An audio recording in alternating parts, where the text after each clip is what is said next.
Option है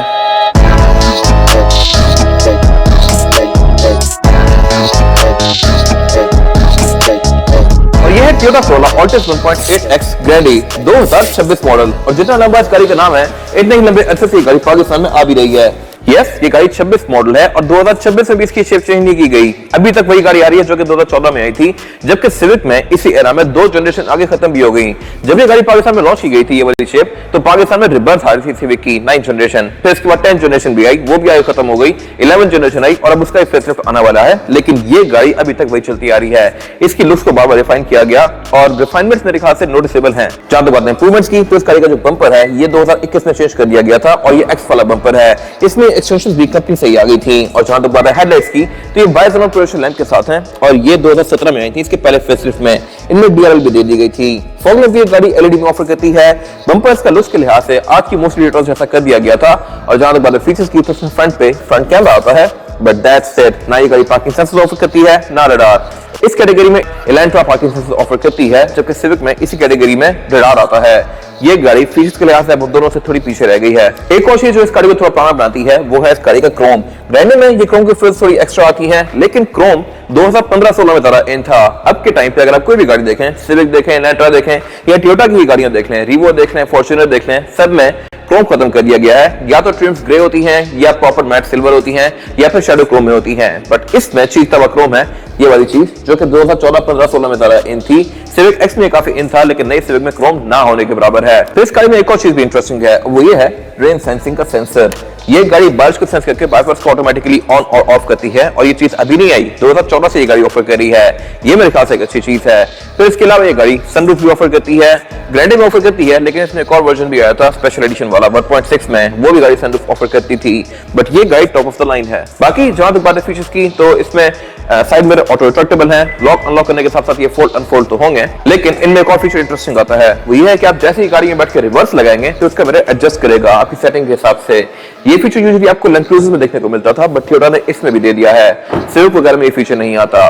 बाकी इसमें स्मार्ट एंट्री आती है, लेकिन सिर्फ ड्राइवर के पास, पैसेंजर के पास स्मार्ट एंट्री वाला फीचर नहीं है। ये मेरे ख्याल से ये चीज है। इलेक्ट्रा और सिविक दोनों ऑफर करती हैं, लेकिन जहां तक बात है ग्राउंड क्लियरेंस की और प्रैक्टिकलिटी की, तो इस गाड़ी के पूरे नंबर हैं।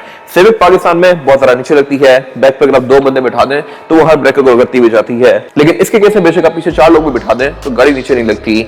इसी तरह ऑफ रोडिंग के लिहाज से या कच्चे इलाकों में ये गाड़ी कंपैरेटिवली बेहतर परफॉर्म करती है। और जहां तक बात है टैंक की, तो इसमें फ्यूल टैंक 55 लीटर का आता है। रिम इस गाड़ी में 16 इंच के हैं, बट ये भी 2023 में चेंज कर दिए गए थे डिजाइन के लिहाज से। इसमें टायर सबसे अच्छा आता है इस कैटेगरी में। ये टायर ऑफर करती है योकोहामा का एडवान, और एडवान एक अच्छा महंगा टायर है, और जबकि इसकी कॉम्पिटिशन में जनरल के टायर्स आते हैं जो कि काफी हार्ड होते हैं, तो ये एक बड़ा सच है जो कि ग्रैंड आपको बचा देती है। फिर इसमें ऑल व्हील डिस्क ब्रेक आती है। सस्पेंशन इस गाड़ी काफी सॉफ्ट है इस कैटेगरी में। मोस्टली गाड़ियां इस कैटेगरी में काफी हार्ड होती हैं, खड्डे फील करवाती हैं, बट ये खड्डों में बहुत स्मूथ होती है।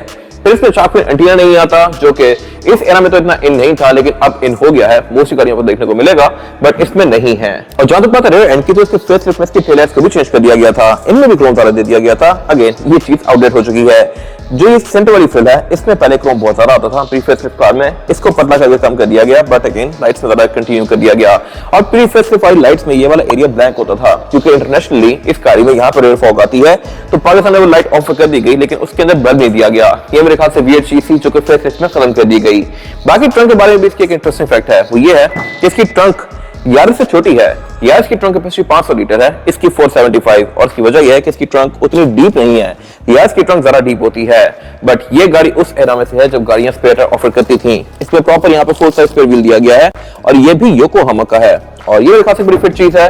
और इसकी ट्रंक के अंदर भी इंसुलेशन दे दी गई थी फेसलिफ्ट के बाद से, जो कि इसकी ट्रंक को थोड़ा नीट बनाती है। इसकी एक और अच्छी चीज है, वो ये है कि आप इसकी रेयर बेंचेस को फोल्ड करके इसकी ट्रंक को कैबिन से भी एक्सेस कर सकते हैं। ये बेंचेस 60-40 के स्प्लिट के साथ हैं। फिर इसके अलावा ग्रैंडे में ट्रंक का लॉकर यहाँ पे भी आता है, जबकि ऑल्टिस 1.6 इवन स्पेशल एडिशन ही क्यों ना हो, उसमें ट्रंक का लॉकर यहाँ पे नहीं आता। उसका आप या सिर्फ चाबी से ओपन करेंगे या फिर अंदर से ओपन करेंगे।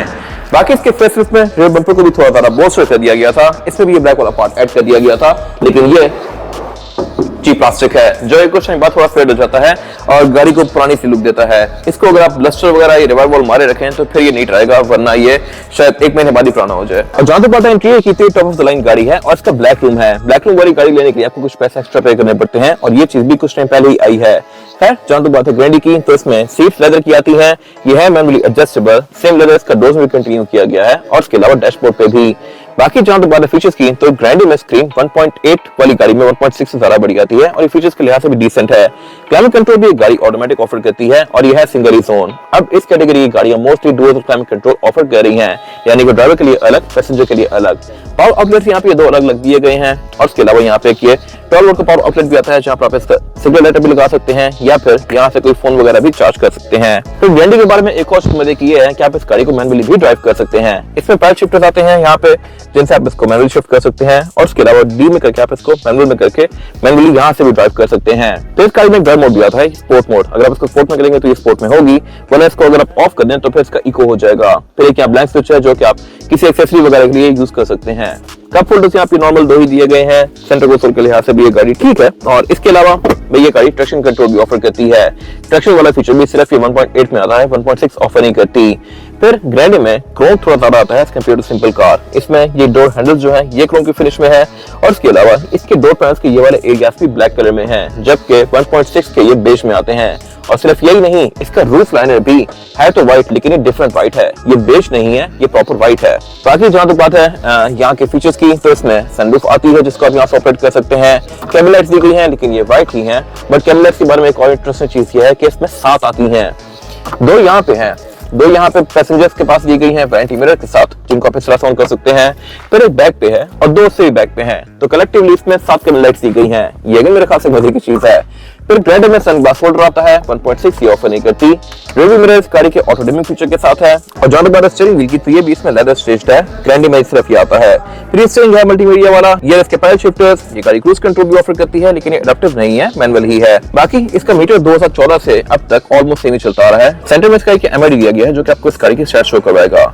हेडलाइट इस गाड़ी की नॉर्मल है। ग्रैंडी में फॉग लैंप के कंट्रोल यहीं पे आते हैं और इसके अलावा वाइपर भी इस गाड़ी के रेन सेंसिंग है। फिर ग्रैंडी पुश स्टार्ट भी ऑफर करती है, इसमें साइड मिरर भी ऑटो रिट्रैक्टेबल आते हैं और साउंड सिस्टम भी इस गाड़ी में बेहतर है। डैशबोर्ड इस गाड़ी का सॉफ्ट पैडिंग की फिनिश में है, लेकिन फ्रंट पे यहाँ पे इसका प्रॉपर लेदर दिया गया है। यहाँ पे स्टिचेस भी कंटिन्यू कर रही है जो कि इसके इंटीरियर की फील को बेहतर बनाती है। और जहां तक बात है पैसेंजर्स के लिए सीटिंग कैपेसिटी की, यहाँ फीचर्स डिसेंट है। इस तरह से इसमें सेंटर कंसोल दिया गया है जिसको निकाल के आप एज एन आर्मरेस्ट यूज कर ही सकते हैं, बट इसमें 2 कप होल्डर्स भी आते हैं। फिर इसके अलावा ये गाड़ी रेयर पैसेंजर्स के लिए पावर आउटलेट्स भी ऑफर करती है। यहाँ पे 2 USB पोर्ट्स हैं जिनसे आप फोन चार्ज कर सकते हैं।